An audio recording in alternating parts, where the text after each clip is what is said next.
Hello. For my second position statement, I would love to go over the questions asked. The first one being, what do you want others to know about the value of group learning?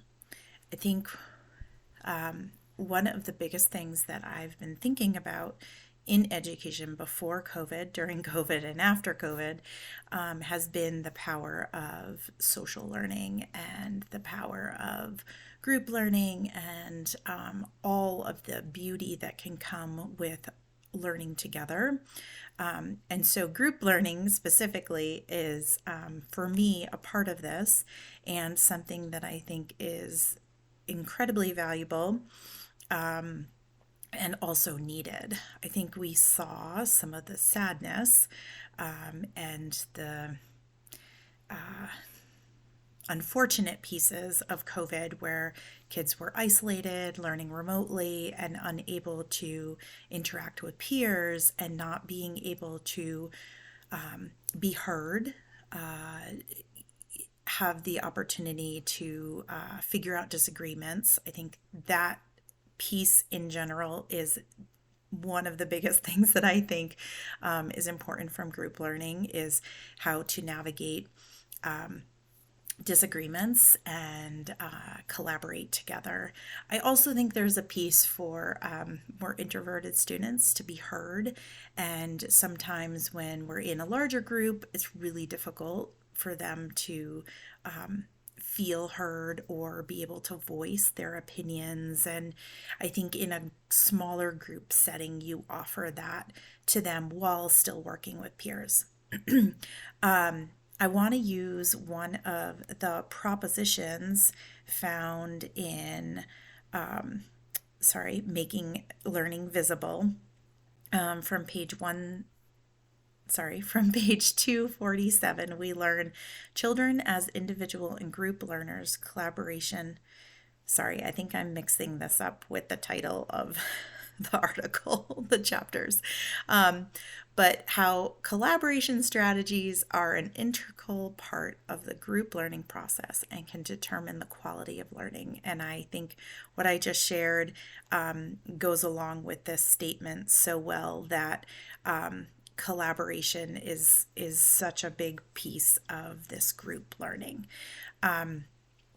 I also would love to state what the role of the teacher with regards to facilitating group learning can be from Visible Learners, page 116. Experiment with different kinds of groups as a way to learn more about students and forming more productive groupings. I'm thinking a little bit of this.